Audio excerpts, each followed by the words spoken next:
तो स्वागत है आपका मेरे चैनल जी के बी ट्रिक पे। दोस्तों जैसा कि आप यहां पे देख रहे हैं कि मैं आपके लिए लेकर आया हूं एसएससी सीएचएसएल के प्रीवियस ईयर के जनरल अवेयरनेस के क्वेश्चंस। दोस्तों इस सीरीज में मैं रोज़ रात को 8 बजे आपको प्रीवियस ईयर के क्वेश्चंस करवाऊंगा, जिसमें 25 क्वेश्चन होंगे जो आपको आने वाले जो इस ईयर से जो एग्जाम आपके सीएचएसएल के जो बच्चे थे उनके शुरू हो रहे हैं, उनमें आपको इस क्वेश्चन से आपको बहुत ही हेल्प मिलेगी। तो चलिए स्टार्ट करते हैं क्वेश्चंस।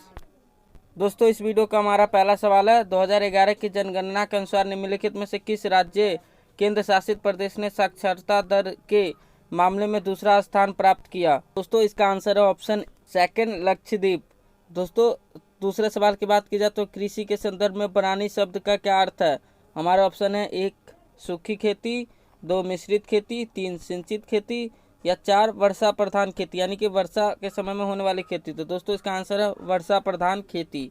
तीसरे सवाल की बात की जाए तो national viral hepatitis control programme NVHCP का लक्ष्य 10 तक देश भर में हेपेटाइटिस सी के व्यापक उन्मूलन को प्राप्त करना है। तो इसके लिए दोस्तों हमारा ऑप्शन है ऑप्शन ए 2030 तक, ऑप्शन बी 2028 तक, ऑप्शन 3 2022 तक, ऑप्शन 4 2025 तक। तो दोस्तों इसका आंसर है ऑप्शन ए 2030 तक।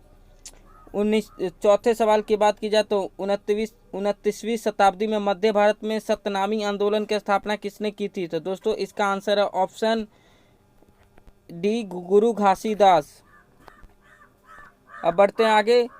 क्वेश्चन 5, पुस्तक टारगेट 3 बिलियन के लेखक कौन है? तो दोस्तों इसके लिए हमारे ऑप्शन है APJ अब्दुल कलाम, प्रणब मुखर्जी, शंकर दयाल शर्मा और रामनाथ कोविंद। तो दोस्तों इसका आंसर है option A APJ Abdul Kalam ने पुस्तक टारगेट 3 बिलियन के लेखक है।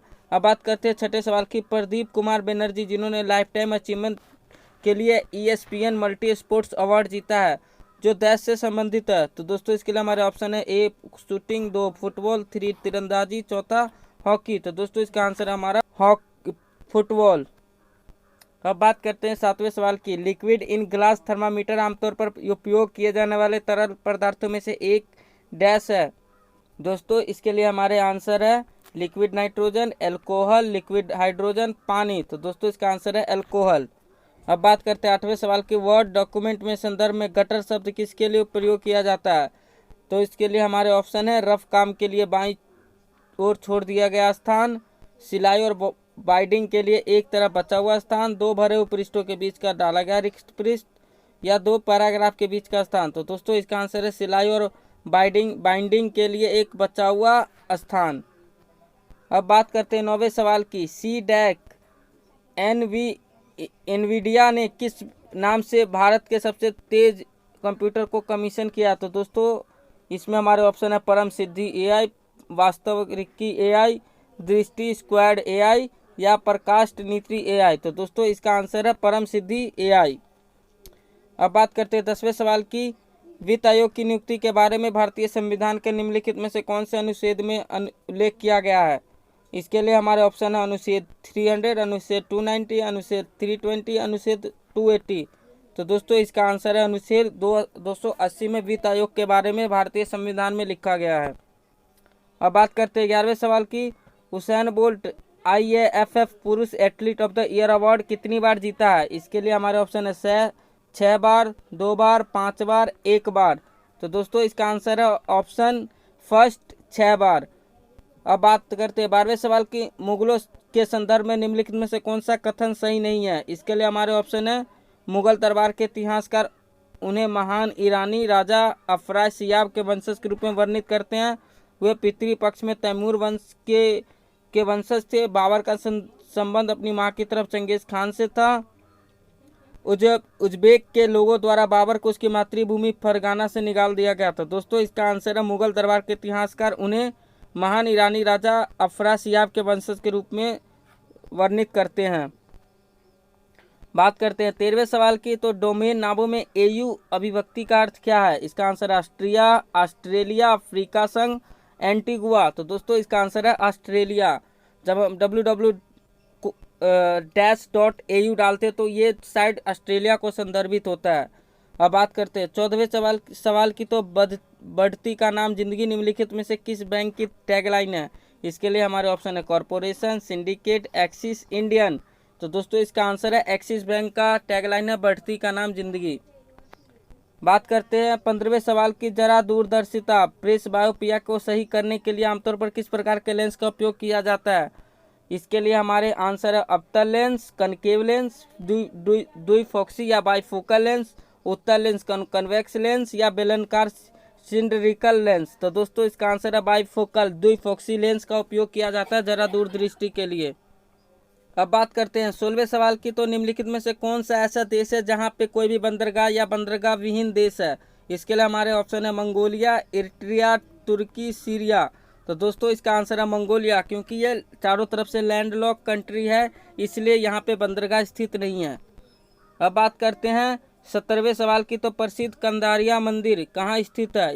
इसके लिए हमारे ऑप्शन है खजुराहो, गैंगकोंड, चोलपुरम, हम्पी, विदिशा। तो दोस्तों इसका आंसर है खजुराहो के मंदिर में प्रसिद्ध कंदारिया शिव मंदिर स्थित है। अब बात करते हैं 18वें सवाल की, इस दक्षिण एशिया का एकमात्र सक्रिय ज्वालामुखी कहाँ स्थित है।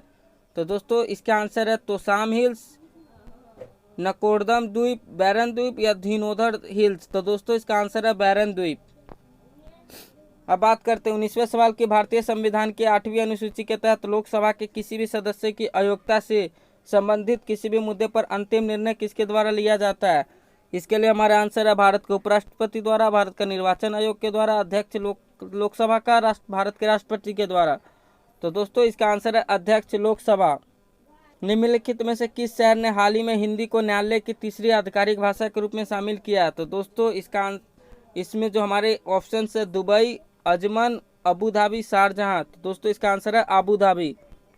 अल्ट्रासोनिक ध्वनियाँ वे ध्वनियाँ होती है जो 10 आवृत्तियाँ की होती हैं। तो दोस्तों इसके लिए हमारा आंसर है 40 kHz, 30 हर्ट्स, 20 हर्ट्स या 50 हर्ट्स। तो दोस्तों इसका आंसर है 20 हर्ट्स।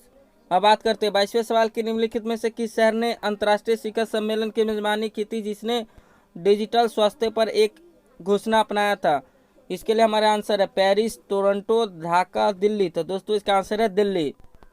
अब बात करते हैं निम्नलिखित में से किस क्षेत्र ने अपने संतरों के उत्पादन के लिए भौगोलिक संकेतक जियोग्राफिकल इंडिकेशन प्राप्त किया है।